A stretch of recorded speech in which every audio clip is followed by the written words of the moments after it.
அனைவருக்கும் வணக்கம். இது தமிழ்நாடு இனி தொடர் அரசியல் வகுப்பில் 169வது நிகழ்வு. இந்திய பொருளியல் எத்திசையில், எத்திசை இந்திய பொருளியல் என்ற தலைப்பில் இந்த வகுப்பை நாம் நடத்த இருக்கிறோம். குறிப்பாக நரேந்திர மோடி தலைமையிலான ஆட்சி 3வது பதவி காலத்தை தொடங்கி ஒரு முதல் நிதிநிலை அறிக்கை வந்திருக்கும் போது நாம் இந்த தலைப்பை எடுத்திருக்கிறோம். நிதிநிலை அறிக்கை என்பது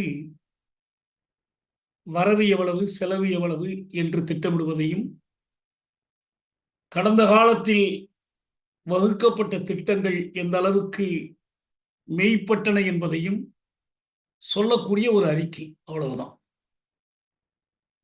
நாம் நிர்மலா சீதாராமனுடைய, அதாவது நிதியமைச்சர் நிர்மலா சீதாராமனுடைய இடைக்கால நிதிநிலை அறிக்கை பற்றி ஏற்கனவே நாம் பேசியிருக்கிறோம்.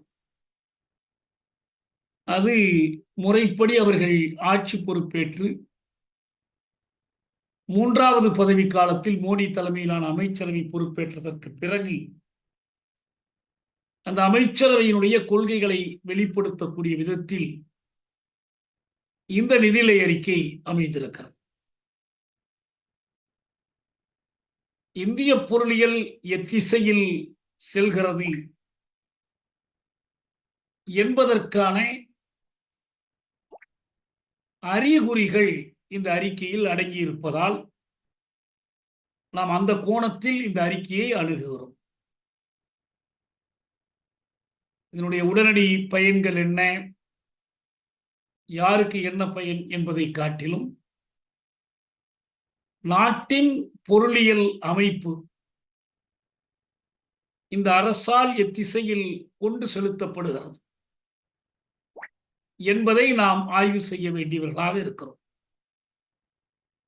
அதிலும் குறிப்பாக நரேந்திர மோடி தலைமையிலான பாரதிய ஜனதா கட்சி, அதன் தலைமையிலான தேசிய ஜனநாயக கூட்டணி 3வது பதவிக்காலத்திற்கு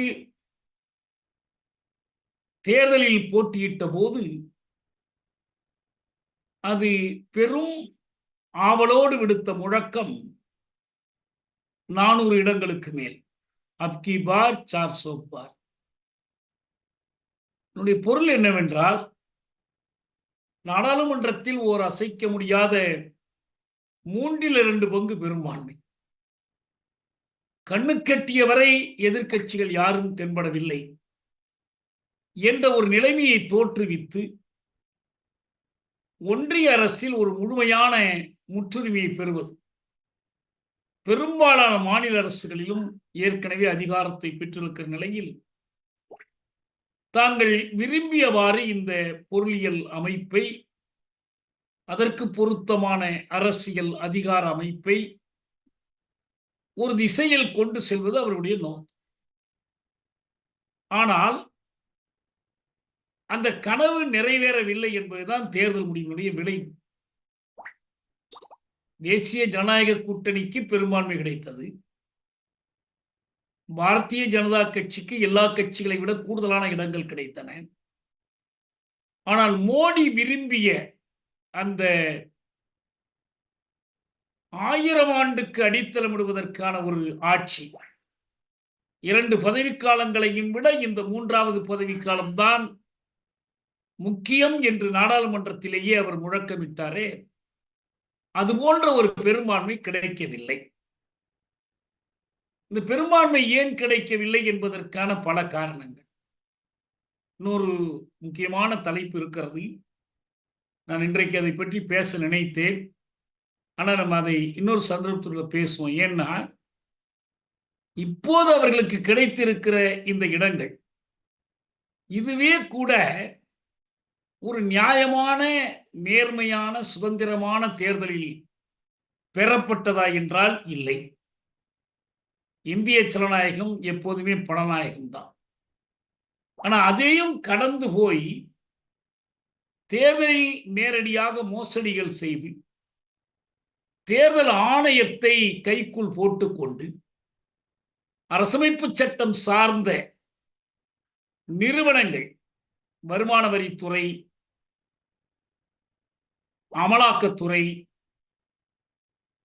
அப்புறம் மத்திய குற்றவியல் புலனாய்வுத்துறை,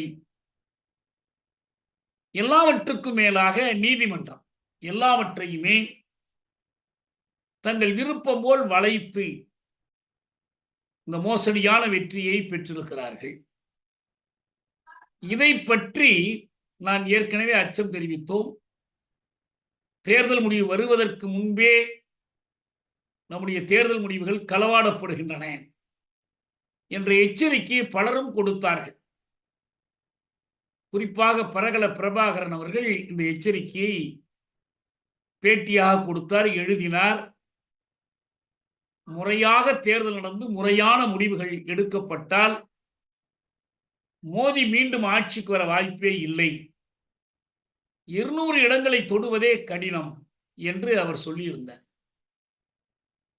இப்ப நம்முடைய அறிஞர் தேவசகாயம், தீஸ்தா செத்தல்வாட் மற்றும் பலர் ஓட் ஃபார் டெமோக்ரசி என்ற ஒரு அமைப்பை ஏற்படுத்தி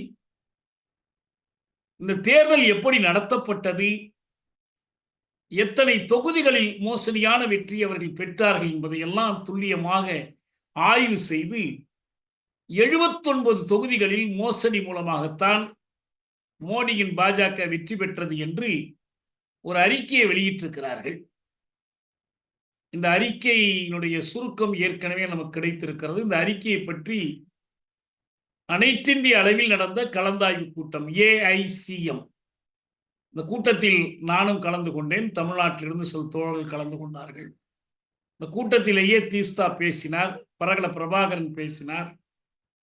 இந்த மோசடிகளை அம்பலப்படுத்துங்கள், இந்த மோசடிகளுக்கு எதிராக போராடுங்கள், இது உண்மையான ஒரு நடுநிலையான தேர்தலாக இருந்தால் மீண்டும் மோடி வந்திருக்கவே முடியாது என்றெல்லாம் அவர்கள் விரிவான கருத்துக்களை சொன்னார்கள். நாம் பிறகு அந்த அறிக்கையை பற்றி பேசுவோம். அந்த அறிக்கையை பற்றி நானும் எழுதுகிறேன். முழுமையான விரிவான ஒரு அறிக்கையும் இருக்கிறது, இணையத்தில் கிடைக்கிறது. நீங்கள் யார் வேண்டுமானாலும் ஓட் ஃபார் டெமோக்ரசி என்று தேடினால் அது கிடைக்கும், அந்த அறிக்கை கிடைக்கும். அதனுடைய சுருக்கமும் வந்திருக்கிறது. இதை தவிர ஒரு முக்கியமான செய்தி வந்திருக்கிறது. அது என்னவென்றால், இந்த தேர்தல் மோசடிகளை கண்டுபிடிக்க வேண்டும் என்பதற்காகவே ராம்பூர் என்ற ஒரு தொகுதியில் போட்டியிட்ட, சுயேட்சையாக போட்டியிட்ட ஒரு வேட்பாளர், அவருக்கு அந்த வேட்பாளர் என்ற முறையில் இருக்கிற சட்ட உரிமைகளை பயன்படுத்தி இந்த வாக்குப்பதிவு எந்திரங்கள் வைத்து பூட்டப்பட்டிருந்த இடத்தினுடைய படப்பதிவுகள், சிசிடிவி பதிவுகள், இதையெல்லாம் கேட்டு வாங்கி இருக்கிறார். தேர்தல் ஆணையத்திலும் எல்லா பதிவுகளும் இருக்கின்றன. தமிழ்நாடு எங்கும் நடந்த வாக்குப்பதிவு எந்திரங்கள் அடைத்து வைக்கப்பட்டிருந்த இடங்களுக்கான எல்லாமே இருக்கு. அவர் போட்டியிட்ட தொகுதிக்கு அவர் வாங்கிவிட்டார். எல்லா தொகுதிகளுக்கும் அவர் கேட்டுக்கொண்டிருக்கிறார். அதை கொடுக்க மறுக்கிறார்கள். அவர் டெல்லி உயர்நீதிமன்றத்தில் வழக்கு போட்டிருக்கிறார். அதில் சில மணி நேர பதிவுகள் தான் இருக்கின்றன. மற்ற நேரத்தில் அந்த வாக்குப்பதிவு எந்திரங்களை கொண்டு என்ன நடைபெற்றது, எந்திரங்களையே அடியோடு மாற்றி விட்டார்களா அல்லது கூடுதல் வாக்குகளை, இதெல்லாம் பல கேள்விகளை அவர் எழுப்பியிருக்கிறார். நம்ம பின்னால் இந்த செய்திகள் எல்லாம் வெளியில வரும். இப்ப நம்ம அதுக்குள்ள போகல. அப்படி ஒருவேளை நடந்திருக்குமானால், உண்மையாகவே இந்த மோசடிகள் நடக்காமல் போயிருந்தால் மோடி ஆட்சிக்கே வந்திருக்க முடியாது. இதுதான் அறிஞர்கள் சொல்லக்கூடிய கருத்து. இவ்வளவு படை பலம், பண பலம், ஆள் பலம், வெறித்தனமான பரப்புரை வலிமை, கணக்கு வழக்கில்லாமல் திரட்டி வைத்திருந்த காசு, எல்லாவற்றையும் மீறி எதிர்க்கட்சிகள் ஆட்சி பிடித்திருப்பார்கள். மோடி கட்சி தோற்று போயிருக்கும். அதை விட்டுருவோம். இப்போதைக்கு நாம் இந்த மோடி கட்சி சிறுபான்மை அரசாங்கம் ஒன்றை நடத்துகிறது. அவங்க அந்த நிதிஷ்குமார் அவருடைய ஆதரவும் ஆந்திரத்தில் பீகாரில் நிதிஷ்குமாரும் ஆந்திரத்தில் சந்திரபாபு நாயுடுவும் கொடுத்த ஆதரவினால் தான் ஆட்சி அமைக்கவே முடிந்திருக்கிறது. அதுவும் அவர்கள் பாஜக நாடாளுமன்ற கட்சியில் ஒரு தேர்தல் நடத்தியெல்லாம் வரல, நேரடியாக தேசிய ஜனநாயக கூட்டணி அதனுடைய நாடாளுமன்ற கூட்டத்தை கூட்டி அவர் தன்னை தலைவராக அறிவித்துக் கொண்டு வந்திருக்கிறார். நம்ம அந்த சிக்கலுக்குள் இன்றைக்கு இல்லை, நம்ம விரிவா பிறகு பேசுவோம். இப்போதைக்கு இந்த ஆட்சி முறையா தேர்ந்தெடுக்கப்பட்ட ஒரு ஆட்சி நாடாளுமன்றத்தில் உரிய பெரும்பான்மை பெற்றுத்தான் அவரை அழைத்திருக்கிறார்கள். ஆனா அவர் அந்த அமைத்திருக்கிற அமைச்சரவையை பார்த்தால் ஏறத்தாழ இந்த 2014 வரக்கூடிய அமைச்சரவையினுடைய தொடர்ச்சி தான். அமைச்சர்கள்ல ஒருத்தர் 2 பேர் புதுசா சேர்க்கப்பட்டிருக்கிறாங்க, புதுசா வந்தவங்க, சிவராஜ் சிங் சௌகான் போன்றவர்களை சேர்த்திருக்கிறாங்க. மற்றபடி பாதுகாப்புத்துறை அமைச்சர், உள்துறை அமைச்சர், நிதித்துறை அமைச்சர் எல்லாம் பழையவர்கள் தான். அதே போல தேசிய பாதுகாப்புத்துறை ஆலோசகர் அஜித் தோவல், அயலுறவுத்துறை அமைச்சர் ஜெய்சங்கர், எனவே உள்நாட்டு வெளிநாட்டு கொள்கைகளில் ஒரு தொடர்ச்சியை இந்த ஆட்சி கடைபிடிக்கிறது. அதே போலத்தான் இந்த நிதி கொள்கையிலும் கடைபிடிக்கிறதுடைய அடையாளம் தான் நிர்மலா சீதாராமன் அவர்கள். ஆனால் அவங்க 6 ஆண்டுகளா அந்த பொறுப்பில் இருந்திருக்கிறாங்க. அருண் ஜேட்லி போன பிறகு இவங்க தான் அந்த பொறுப்புக்கு வந்தாங்க, அவங்க தான் அந்த பொறுப்பில் தொடர்ந்து இருக்கிறாங்க. ஒரு எதிர்பார்ப்பு பொதுவானவர்களுக்கிடையே, பொருளியல் வல்லுநர்களுக்கிடையே பாஜகவை கொஞ்சம் பரிவோடு நோக்கக்கூடிய நடுத்தர வர்க்கத்தை சேர்ந்த சிலருக்கிடையில கூட ஒரு என்ன எதிர்பார்ப்பு இருந்தது என்றால், தேர்தல் தோல்விதான், வெற்றி போல் தோற்றமளிக்கிற ஒரு தோல்வி. நினைத்தபடி நாம் சாதிக்க முடியவில்லை என்பதால் ஏற்படக்கூடிய அதிர்ச்சி பாஜகவை சில அடிகள் பின்வாங்க வைக்கும். மோடியும் நிர்மலாவும் பழையபடியே இருக்க மாட்டார்கள். அதில் குறிப்பாக 2014 ஆட்சிக்கு வருகிற போது அவர்கள் கொடுத்த முதன்மையான உறுதிமொழி வேலையின்மையை ஒழித்து கட்டுவது, வேலையில்லா திண்டாட்டம், அதை போக்கணும். ஏன்னா மிக பெரிய அளவில் நாட்டில் வேலையில்லா திண்டாட்டம் நிலவியது, இப்ப அதை விட அதிகமாக நிலவுகிறது.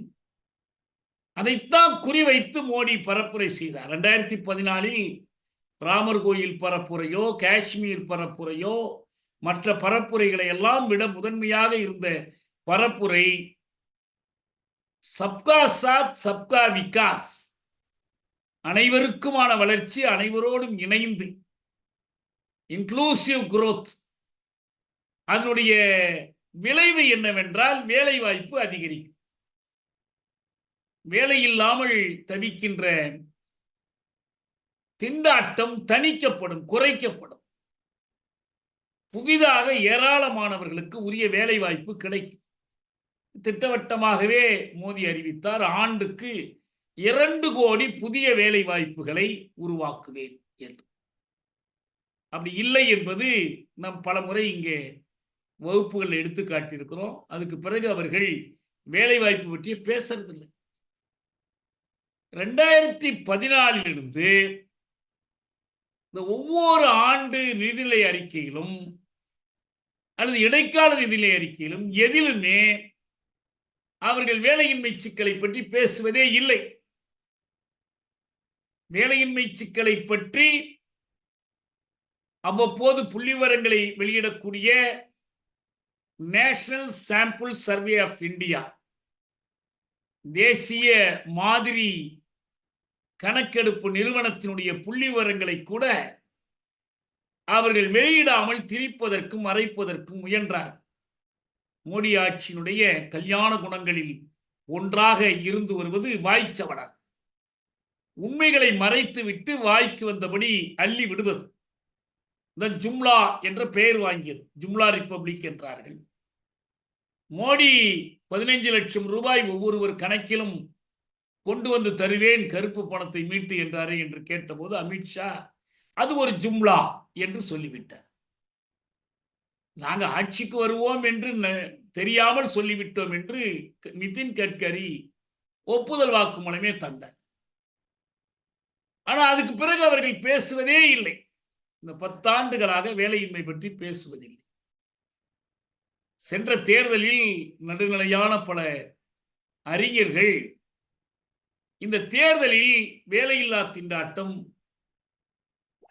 வறுமை இதெல்லாம் ஒன்னோடு ஒன்று தொடர்புடையது. வேலை இல்லாதவன் வறுமையில் இருக்கிறான், வறியவனுக்கு வேலை வாய்ப்பு இருந்தால் அவன் மேலுக்கு வரலாம்.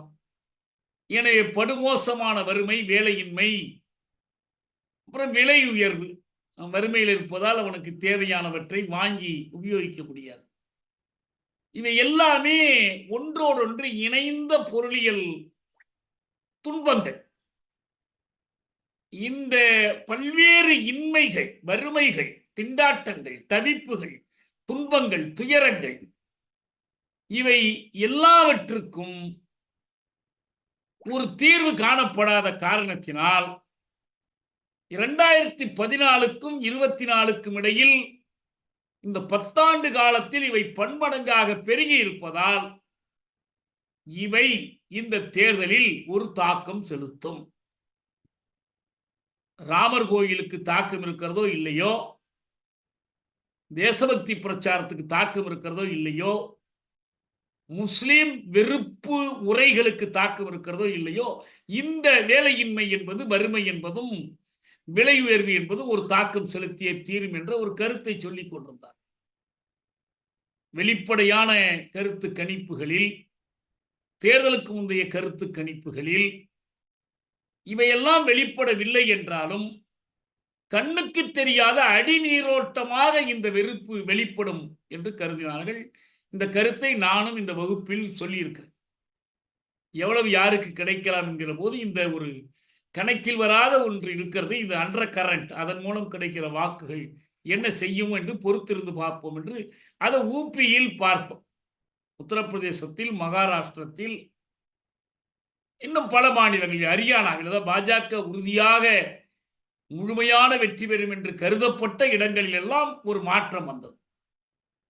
ராஜஸ்தானில் கூட, அப்புறம் மேற்கு வங்கத்தில், இப்படி பல இடங்களில் பாஜக எதிர்பார்த்த வெற்றி கிடைக்கவில்லை அல்லது அடியோடு சரிந்து போனது. சில இடங்களில் பின்னடைவை சந்தித்தது என்றால் அதற்கு இது ஒரு காரணம். இது யாரும் மறுக்க முடியாது. அப்பயே பாஜக காரங்க சொன்ன பதில் என்னன்னா, இல்லை இல்லை எல்லாருக்கும் வேலை கிடைச்சிருச்சு, யார் வறுமையில் இருக்கிறா, எங்க விலை ஏறி இருக்கு என்றெல்லாம் அவங்க திருப்பி கேட்கல. அவங்க என்ன சொன்னாங்கன்னா, ஆமாம் நீங்க சொல்வதெல்லாம் உண்மைதான். நம்ம ரங்கராஜ் பாண்டியை கேட்டா சொல்வார், சத்தியசீலா சொல்வார், உண்மைதான் உண்மைதான், ரொம்ப கஷ்டம் இருக்கு. ஆனால் இந்த கஷ்டங்களையும் தீர்ப்பதற்கு மோடியால் மட்டும்தான் முடியும் என்று மக்கள் நம்புகிறார்கள். எல்லாவற்றுக்கும் ஒரே ஒரு விடைதான், அது மோடிக்கு கேரண்டி. எந்த பிரச்சனையும் இல்லை உங்களுக்கு, எல்லா பிரச்சனைக்கும் ஒரு தீர்வு இருக்கிறது. அது மோடியின் கையில் இருக்கிற அந்த மந்திரம் தான். அதை உங்களுக்கு எல்லாருக்கும் சொல்லணும்னு அவசியம் இல்லை. இந்த வார்த்தைகள் பேசப்பட்ட காரணத்தினால் என்ன எதிர்பார்க்கப்பட்டதுன்னா, இந்த நிதிநிலை அறிக்கையில் ஒரு புதிய பொருளியல் கொள்கை என்று அடியோடு இல்லை என்றாலும் பழைய பொருளியல் கொள்கையிலிருந்து ஒரு முறிவு கொண்டு வரப்படும் என்று எதிர்பார்க்கப்பட்டது.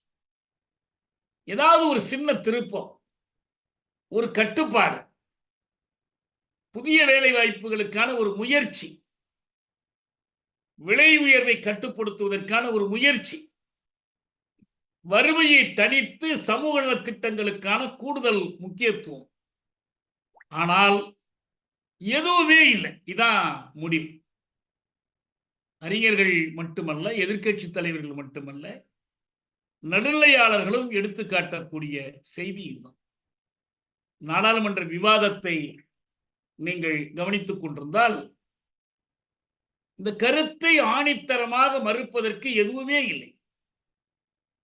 அவங்கவுங்க கருத்து சொல்லிட்டு போறாங்களே தவிர மறுப்பு சொல்கிறார்களே தவிர இந்த குற்றச்சாட்டுகள் எல்லாம் திசை திருப்புகின்றன, இவை தேசத்தின் பாதுகாப்புக்கு ஆபத்து என்றெல்லாம் அச்சுறுத்துகிறார்களே தவிர யாரும் அப்படி ஆணித்தரமாக மறுப்பு சொல்லலை.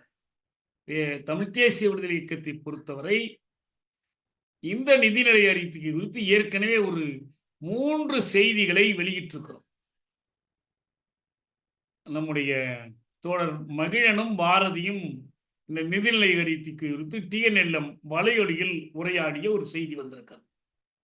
தமிழ்நாடு எவ்வாறு புறக்கணிக்கப்படுகிறது, இந்தியாவுக்கான பட்ஜெட் என்று நிர்மலா சீதாராமன் குறிப்பிடுகிறார். ஆனால் சில மாநிலங்களே அவர் குறிப்பிடக்கூட இல்லை. தமிழ்நாட்டுக்கு இந்திய பொருளியலில் முக்கியமான இடம் இருக்கிறது. ஆனால் தமிழ்நாடு இந்தியாவில் இல்லையா, அப்ப ஆந்திராவையும் பீகாரையும் ஏன் குறிப்பிட வேண்டும் போன்ற கேள்விகளை அவர் கேட்டிருக்கிறார்.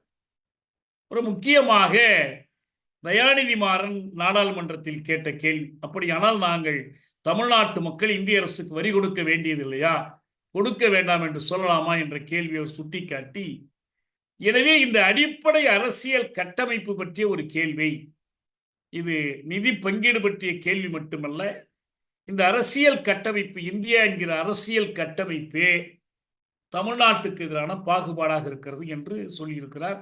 நீங்க அந்த காணொளி பார்க்கலாம்.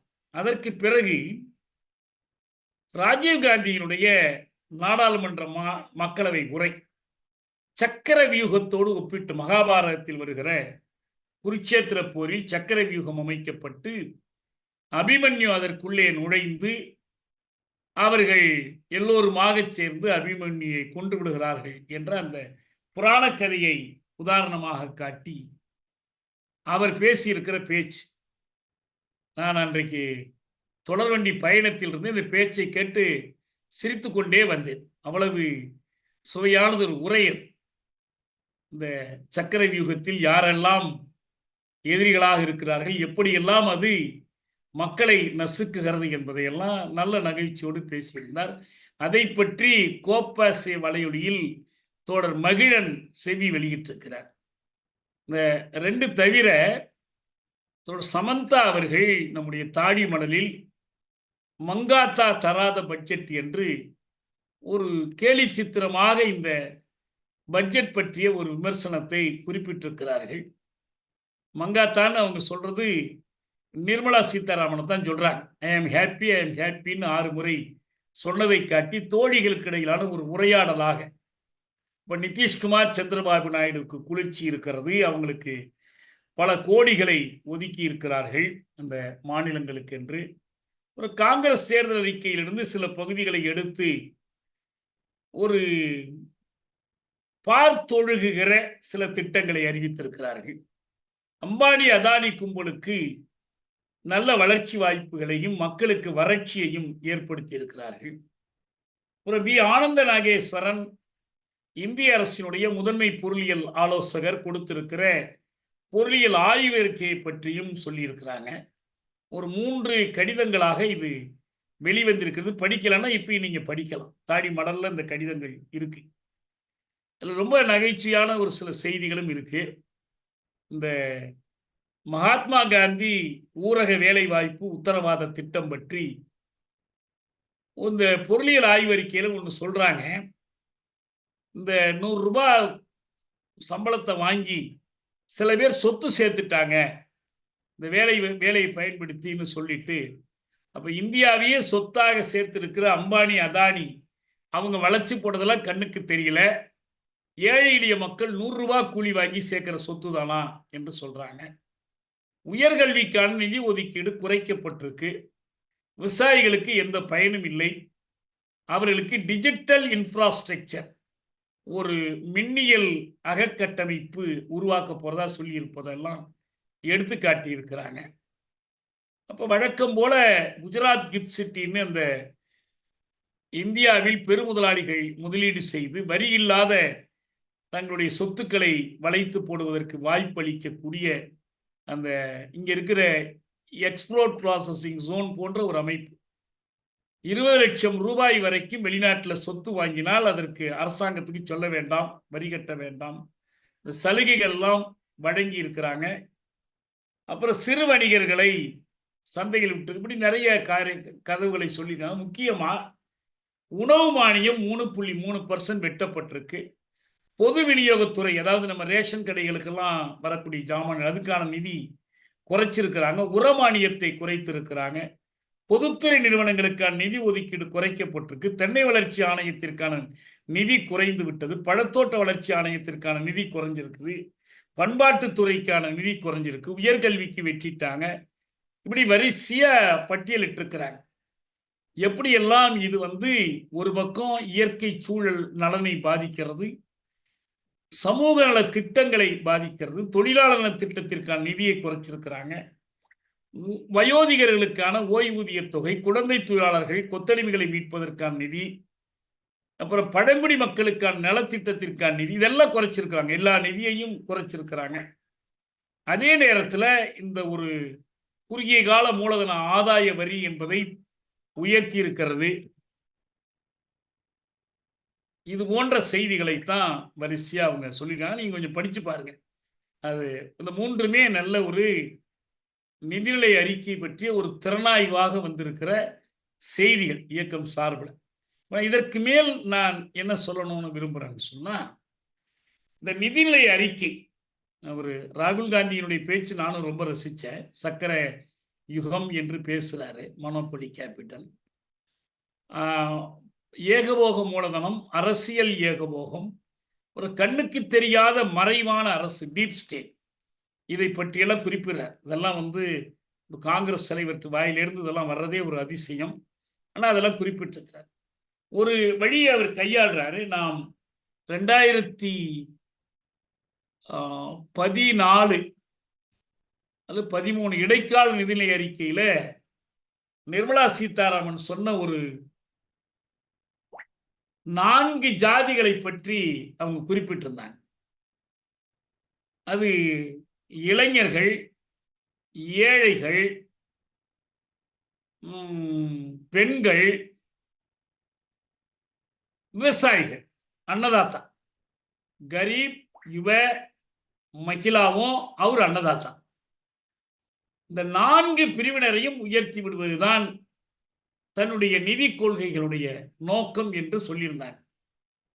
இதே 4 ஜாதிகள் என்று குறிப்பிட்ட அந்த பிரிவினரை எடுத்துக்காட்டி அவர்களை சிக்க வைத்து அழிப்பதுதான் இந்த சக்கரை யுகம். யாரை கொண்டு அழிக்கிறாங்கன்னா, அது சிபிஐ, இடி போன்ற முகமைகள், அரசியல் நிர்வாகிகள். அவங்க அப்புறம் வரி, டாக்ஸ் டெரரிசம்ங்கிற வார்த்தையை அவர் பயன்படுத்துறார். ஏழை எளிய மக்களுக்கு, சிறு குறு நடுத்தர தொழில்கள் மீது நடத்தப்படுகிற அந்த வரி தாக்குதலை டாக்ஸ் டெரரிசம் என்றே ராகுல் காந்தி குறிப்பிடுறார். மைய அரசினுடைய இந்த வேலைவாய்ப்பு தொடர்பான ஒரு திட்டம், எம்ப்ளாய்மெண்ட் லிங்க்டு இன்சென்டிவ், வேலைவாய்ப்போடு இணைக்கப்பட்ட ஊக்க உதவி திட்டம். ஊக்க உதவி திட்டம் யாருக்குன்னா, வேலை இழப்போர்களுக்கல்ல, நேரடியாக அந்த ஊக்க உதவியை 500 நிறுவனங்களுக்கு கொடுக்கிறாங்க. இந்த 500 நிறுவனங்களுக்கு கொடுப்பது வேலையில்லாதவர்களுடைய வேலை வாய்ப்பை போக்குவதற்காக புதிதாக வேலைக்கு வரக்கூடியவர்களுக்கு, அதாவது இந்த அமைப்பு சார் தொழில் துறையில 500 நிறுவனங்கள்னு சொன்னா அமைப்பு சாரா துறைகள் அல்ல, அமைப்பு சார் துறைகள்ல இந்தியா முழுவதிலும் முதல் 500 இடம் பெறக்கூடிய அந்த துறைகளுக்கு அரசு ஒரு ஊக்க உதவி திட்டம் வழங்குகிறது.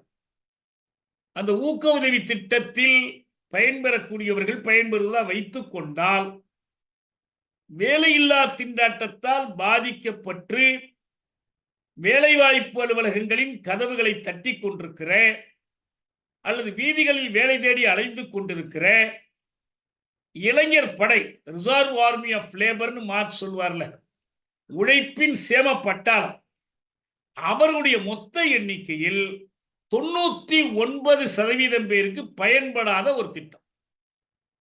இந்த திட்டம் பயன்படும் என்று வைத்துக் கொண்டால் 100க்கு ஒருவருக்கு அது பயன்படும். அது எப்படி பயன்படும்? 500 நிறுவனங்கள் 70 கோடி ஊழியர்களுக்கு வேலை செய்யக்கூடியவை. அவை 10 மில்லியன், அதாவது 1 கோடி பேரை, 7 கோடி பேருக்கு வேலை கொடுக்கிறாங்க. 1 கோடி பேரை எப்படி தங்களுடைய பயிற்சி பழகு தொழிலாளர்களாக இணைத்துக் கொள்ள முடியும் என்ற கேள்வியை கேட்கிறாரு. அப்ப இது போன்ற பல கோணங்களிலும் இந்த பட்ஜெட் பற்றி அவர் பேசி நேரடியாகவே இது எப்படி ஒரு குறுங்குழு ஆதிக்கமாக, பொருளியலில் ஒரு பக்கம் ஒரு ஆதிக்கம், ஏற்கனவே அவங்க காங்கிரஸ் தேர்தல் அறிக்கையில சூப்பர் ரிச், மீ பெரும் பணக்காரர்கள் என்று குறிப்பிட்டாங்க. அப்புறம் இந்த ஒரு சில குழுமங்கள், நம்ம பலமுறை நான் சொல்லி காட்டியிருக்கிறேன், நிதி ஆயோக், நிதி அல்ல, நிதி, NITI, national institute for transforming India, இந்தியாவை மாற்றி அமைப்பதற்கான தேசிய கழகம். அந்த கழகத்தினுடைய தலைவராக இருக்கிற அமிதாப் காந்த் ஏற்கனவே அவர் தெளிவா சொல்லி இருந்தார், இந்த யார் இந்த சூப்பர் ரிச், யார் இந்த உயர் ஏகபோக குழுமங்கள்னு சொன்னா 5 குழுமங்களை அவர் சொல்றார், 5 கம்பெனிஸ். இந்த 5 குழுமங்களையும் உலக பெரும் குழுமங்களுடைய, அவர் சொல்ற வார்த்தையே என்னன்னா சாம்பியன்ஸ். இந்த ஒலிம்பிக்ல போய் சாம்பியன் பட்டம் வாங்குறாங்கல்ல, மனு பாக்கர் வாங்குறாங்க, இன்னொருத்தர் இன்னைக்கு வாங்குறாரு, அந்த மாதிரி சாம்பியன் இல்லை, அல்லது விளையாட்டு சாம்பியன் இல்லை. இவங்க வந்து நிதித்துறையில, பொருளாதாரத்துறையில உலக பெரும் குழுமங்களை உருவாக்குகிற 5 சாம்பியன்ஸை துணிச்சலோடு உருவாக்கி இருப்பவர் நரேந்திர மோடி தான். நான் வகுப்புல இருக்கேன், இடையில கூப்பிடுறீங்களே.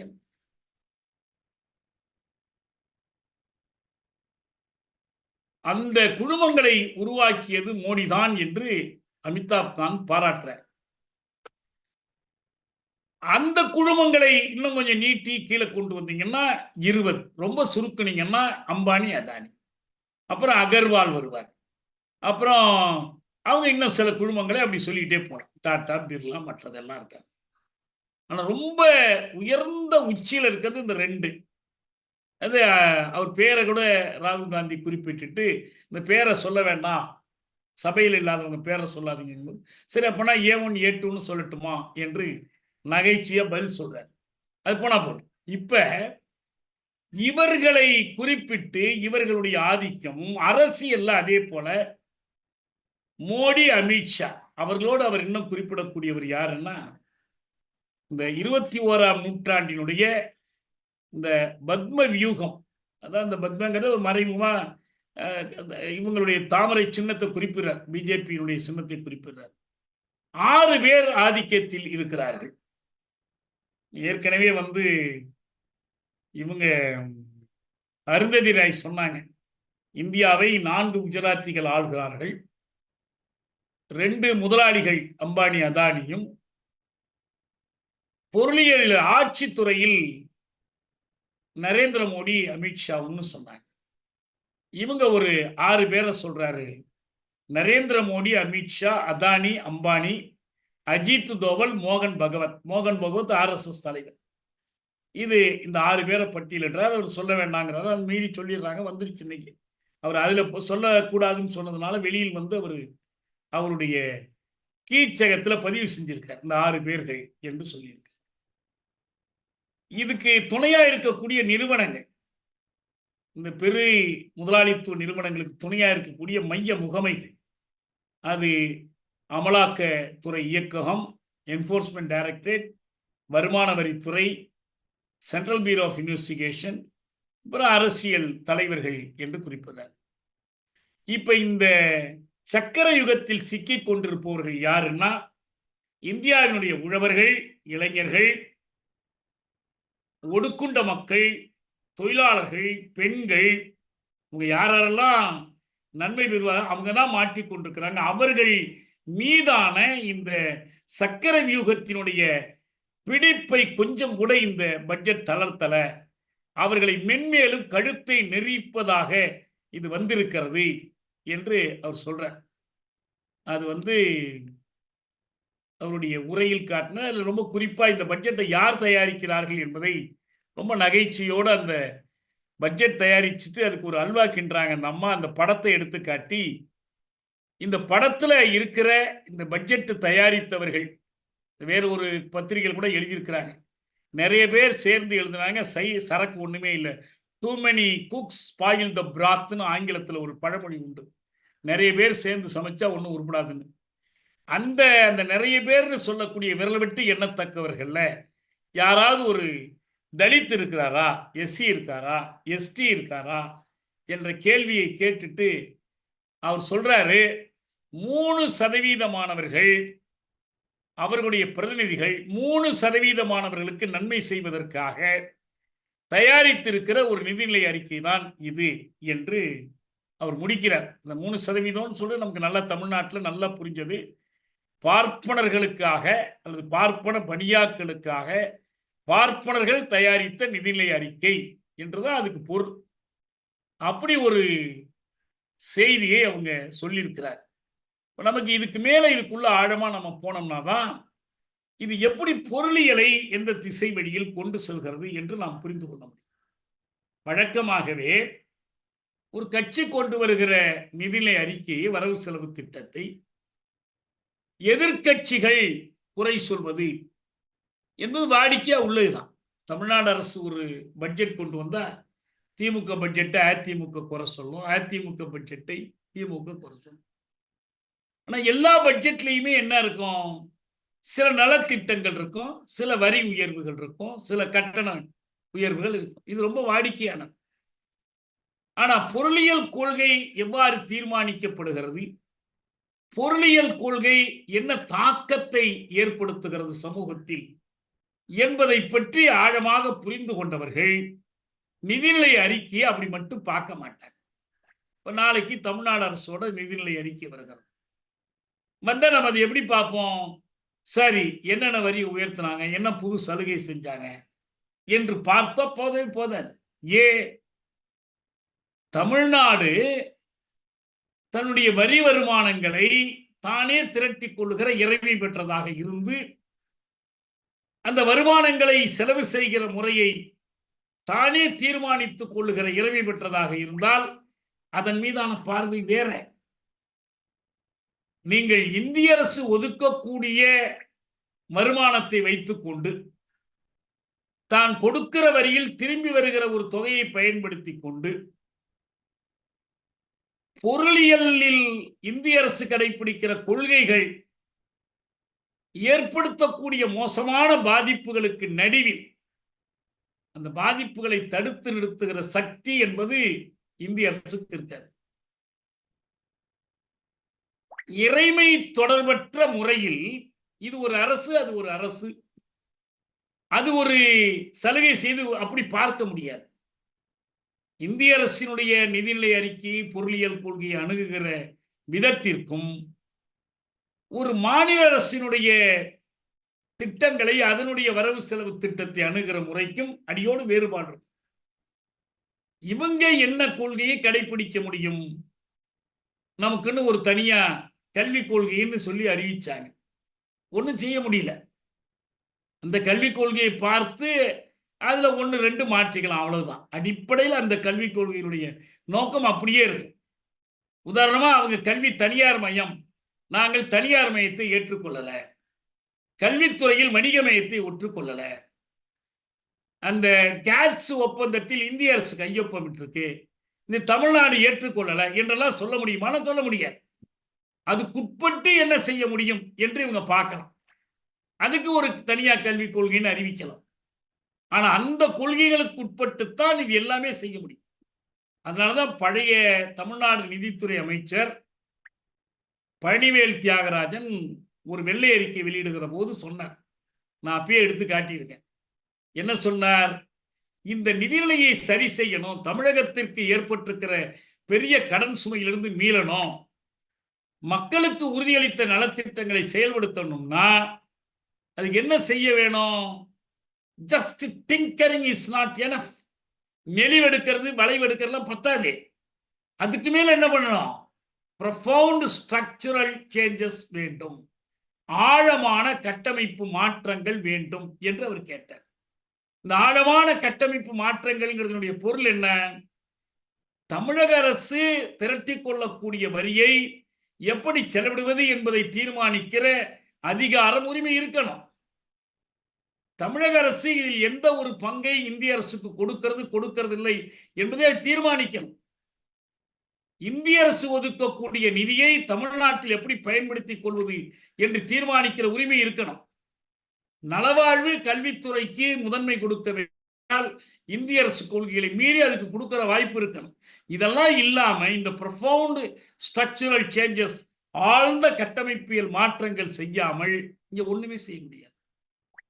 இப்ப இந்த கட்டமைப்பியல் மாற்றங்களை செய்வதற்கு இடமளிக்கிறதா இல்லையா என்பதுதான் இந்திய நிதிநிலை அறிக்கை. பாருங்க, நான் முன்பே சொன்னேன், வறுமை, வேலையின்மை, விலை உயர்வு, இவை எல்லாமே சேர்ந்து ஒன்றா இருக்கிற பிரச்சனைகள். இதுல ஒண்ணு மட்டும் உயர்ந்து இன்னொன்னு குறையாது. வறுமை பெருகும் போது வேலையின்மை பெருகும், வேலையின்மை பெருகினால் வறுமை பெருகும். வறுமையும் வேலையின்மையும் பெருகி நிற்பதற்கு ஒரு காரணமாக விலை உயர்வு அமையும். மொத்தத்தில் வளர்ச்சி என்பது சமமாக பகிர்ந்து கொள்ளப்படாத வரை, அனைவருக்குமான வளர்ச்சியாக இல்லாத வரை, அனைவரும் உள்ளடக்கிய வளர்ச்சியாக இல்லாத வரை, வெறும் எண்ணிக்கை பெருக்கம், தொகை பெருக்கம், பொருள் பெருக்கம் மட்டும் வளர்ச்சியாக. ஒருத்தருக்கு தலை மட்டும் வீங்கினுச்சுன்னா அதை வளர்ச்சின்னு சொல்ல மாட்டோம். உடல் முழுவதும் சீரா வளரணும். கால் மட்டும் வீங்கினுச்சுன்னா அதுக்கு யானைக்கால்னு பேர். அது வளர்ச்சி அல்ல. அப்ப இந்த சமச்சீரான வளர்ச்சி, எல்லோருக்கும் நீதி புகட்டுகிற வளர்ச்சி. அதனால்தான் நம்ம அரசமைப்பு சட்ட முகப்புரையை எடுத்தெடுத்து காட்டுறோம். நீதி, தன்னுரிமை, நிகர்மை, தோழமை என்று சொல்வதனுடைய பொருள் என்ன? இதெல்லாம் இணைந்தால்தான் நீதி. இதெல்லாம் இருந்தால்தான் இயற்கை செல்வங்களையும் பயன்படுத்த முடியும். இயற்கை செல்வங்களையும் மனிதனுடைய நன்மைக்காக மாற்றிக்கொள்ள முடியும். மாற்றி இந்த அங்காடி வழியாக அதனை பகிர்ந்து கொள்ளவும் முடியும். இதெல்லாம் இல்லைன்னா எதுவுமே செய்ய முடியாது. அப்ப என்ன அர்த்தம்? இதை செய்வதற்கான கூட்டாட்சி முறை, தன்னாட்சி. தமிழ்நாடு என்பது இந்தியாவில் இருக்கிற ஒரு தேசம். நம்முடைய பார்வையாகும். இந்திய அரசமைப்பினுடைய விழுமியங்களை நாம் எவ்வளவுதான் உயர்த்தினாலும், இந்த விழுமியங்கள் மீது இந்திய அரசு தொடுக்கக்கூடிய தாக்குதல்களை, அல்ல இந்துத்துவ சக்திகள் தொடுக்கக்கூடிய தாக்குதல்களை நாம் எவ்வளவுதான் எதிர்த்து நின்றாலும், இந்த அரசமைப்பை ஒரு செந்நிறைவான அரசமைப்பு என்று நாம் ஏற்றுக்கொள்ள முடியாது. தேசங்களின் பார்வையில் இது தேசிய இனங்களின் சிறைக்கூடமாக இந்தியாவை மாற்றி வைத்திருக்கிற அரசமைப்பு. நிகர்மை, சமத்துவம் என்றால் இந்திக்கும் தமிழுக்கும் சமத்துவம் இல்லை, ஆங்கிலத்துக்கும் தமிழுக்கும் சமத்துவம் இல்லை, சமஸ்கிருதத்திற்கும் தமிழுக்கும் சமத்துவம் இல்லை. எங்க சமத்துவம் இருக்கு? இல்ல. இந்திய ஒத்துக்கொண்டிருக்கிற ஐக்கிய நாடுகள் அவையினுடைய சாசனம், பட்டயம், அது ஒவ்வொரு தேசத்திற்கும் தன் தீர் உரிமை உண்டு, சுயநிர்ணய உரிமை உண்டு, every nation has a right to self determination என்று ஒத்துக்கொள்ளும். அரசியல் குடியியல் உரிமைகள் பற்றிய ஒப்பந்தம் 66ல் போடப்பட்ட ஒப்பந்தம் ஏற்றுக்கொள்ளுது. இது எல்லாம் இருக்கு. ஒவ்வொருவரும் ஒரு தேசத்தை சேர்ந்தவராக இருப்பதற்கும் ஒவ்வொரு தேசத்திற்குமான தன்தீர் உரிமை உண்டு. பாலத்தீன சிக்கலை பற்றி பேசுகிற எல்லோரும் என்ன சொல்றோம்? பாலத்தீன மக்கள் தங்கள் தன்தீர் உரிமைக்காக போராடுகிறார்கள். அது எப்படி முடிவானாலும் சரி. இப்ப நமக்கு அந்த உரிமை இல்லை. சரி, அதை அப்படியே மறந்துடுவோம், அதை அப்படியே ஒதுக்கி வச்சிருவோம். நீங்க சொல்லக்கூடிய அந்த ஃபெடரேஷன், அட்டானமி என்று வச்சுக்குவோம். 73ல் கேசவானந்த பாரதி வழக்கில் இந்திய அரசமைப்பினுடைய மறுக்க முடியாத, திருத்த முடியாத அடிக்கற்கள் உண்டு, அவற்றை மாற்ற முடியாது. அதுல ஒன்று குடியாட்சியம், இன்னொன்று சமயச்சார்பின்மை, அல்ல நாம சொல்லக்கூடிய உலகியம், செக்குலரிசம், இன்னொன்று என்ன? ஃபெடரலிசம். அப்ப இந்த ஃபெடரலிசம் என்ற அந்த கான்செப்ட் வெளிப்படையாக அரசமைப்பில் சொல்லப்படாத ஒரு சொல், சொல்லப்படாத ஒரு கட்டமைப்பு. அந்த ஃபெடரலிசம் இருப்பதால் தான் இந்த ப்ராவின்சஸா, மாவட்டங்களா நம்ம இல்லாம ஸ்டேட்ஸா, மொழி வழி மாநிலங்களா இருக்கிறோம். குறுநிலங்கள் அல்ல, மாநிலங்கள். அரசமைப்பு பேரவையில் 356வது உறுப்பு பற்றிய விவாதத்தில் அண்ணல் அம்பேத்கர் சொன்னார். நான் பலமுறை எடுத்து காட்டியிருக்கேன். இந்த ஒவ்வொரு மாநிலமும் இறைமை உடையதுன்னு சொல்றார். ஏன்னா அவங்களுக்கு ஒதுக்கப்பட்ட அதிகாரங்கள்ல மற்றவங்க தலையிட முடியாது. ஸ்டேட் லிஸ்ட்னு ஒன்று இருக்கிறதுனால they are sovereign in their powers என்றெல்லாம் சொல்றாங்க. நடைமுறையில் அப்படி இல்லை. நீட்டுக்கு சட்டம் போட்டு அனுப்புனா அவன் கையெழுத்து போடலன்னா இவங்க ஒன்றும் பண்ண முடியாது. ஆளுநர் பார்த்து இந்த இறைமையெல்லாம் பறிச்செல்லாம் குடியரசுத் தலைவர் பார்த்து எடுத்துக்கலாம். அதான் நிலைமை. இறுதி பார்வையில நம்ம அவனுக்கு ஒரு குடியேற்ற நாடா அடிமை நாடாக இருக்கிறோம் என்பதனுடைய விளைவு தான் இந்த இறைமையற்ற நிலை. இறைமையற்ற ஒரு நாட்டினால் இதை நல்லா புரிஞ்சுக்கணும். இறைமையற்ற ஒரு நாட்டினால் அனைவருக்கும் கல்வி, அனைவருக்கும் வேலை கொடுக்க முடியாது. இறைமையற்ற ஒரு அரசினால் வறுமையை ஒழிக்க முடியாது. இறைமையற்ற ஒரு அரசினால் அங்காடியில் ஏற்படக்கூடிய கொந்தளிப்புகளுக்கு நடுவில் விலை உயர்வை கட்டுப்படுத்த முடியாது. எல்லாமே இதை சுற்றி இருக்கு. சாவரின்டி, சாவரின் பவர்ஸ். தமிழ்நாட்டில் தமிழ் படிக்கிற உரிமையை கூட நம்மளால பாதுகாக்க முடியாது. நீங்க மாநில அரசு பள்ளிகளுக்கு ஒரு பாடத்திட்டம், இந்திய அரசு பள்ளிகளுக்கு ஒரு பாடத்திட்டம், சர்வதேச பள்ளிகளுக்கு ஒரு பாடத்திட்டம். ஒரு வீட்டில் 4 குழந்தை பிறந்தா 4 பேரும் 4 வகை கல்வி கற்க வச்சீங்கன்னா 4 விதமான பாடத்திட்டங்கள், 4 விதமான கல்வி திட்டங்கள், 4 விதமான மொழி கல்வி. எப்படி அப்புறம் சுதந்திரம், சமத்துவம், சகோதரத்துவம்லாம் எங்கேருந்து வரும்? இதான் நிலைமை.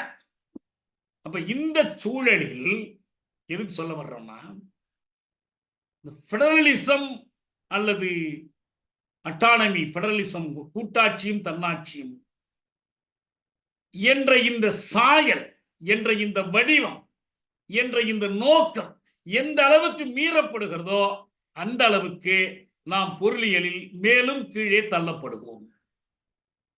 நம்ம எதிர்கட்சி தலைவர்கள் சுட்டி காட்டுறாங்க, தமிழ்நாட்டிலேருந்து போன நாடாளுமன்ற உறுப்பினர்கள் சுட்டி காட்டுறாங்க, பீகாருக்கு நீங்க இத்தனை 1000 கோடி ஒதுக்கி இருக்கிறீங்க, சந்திரபாபு நாயுடியினுடைய ஆந்திரத்திற்கு ஒதுக்கி இருக்கிறீங்க. சரி, சந்திரபாபு நாயுடு தலைநகரம் அவங்களுக்கு ஏற்கனவே ஹைதராபாத் இருந்துச்சு.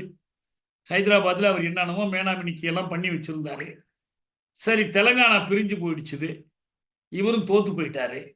இப்போ ஆந்திராவுக்கு வந்தாரு. ஆந்திராவில் தனியாக தலைநகரம் தேவைப்படுது அவங்களுக்கு. ஹைதராபாத்தையே ரெண்டுக்கும் தலைநகரமாக வச்சுக்க முடியாது. பஞ்சாப், ஹரியானாவுக்கு சண்டிகார் வச்சிருக்கிற மாதிரி வச்சிருக்க முடியாதுன்ட்டாங்க. இதுக்கு தலைநகரத்தை கட்டுறதுக்கு நிதி வேணும், பணம் வேணும், அதுக்கு எங்களுக்கு தனியாக ஒதுக்கணும் என்று கேட்டாங்க. பீகார் இது மாதிரி ஸ்பெஷல் ஸ்டேட்டஸ் கொடுங்க, கூடுதலாக பணம் கொடுங்கன்னு கேட்டாங்க. பணம் ஒதுக்கி இருக்கிறாங்க. இந்த பணம் ஒதுக்கிட்டு மற்றவங்களுக்கு எதுவும் ஒதுக்கலை. இந்த அளவுக்கு இதோட ஒப்பிடுக்கக்கூடிய அளவுக்கு ஒதுக்கலை. இந்திய அரசு திட்டங்கள்ல சில பகுதிகள் அது செலவு பண்ணுவாங்க, அந்த மாநிலத்திலையும் செலவு பண்ணுவாங்க. ஆனா ஒரு கூட்டாட்சிங்கிறது என்னன்னா, தன்னாட்சி பெற்ற அரசுகள் தங்கள் அதிகாரங்களில் ஒரு பகுதியை மையத்தில் இருக்கிற ஒரு கூட்டாட்சிக்கு விட்டுக் கொடுப்பதற்கு பேர் தான் கூட்டாட்சி.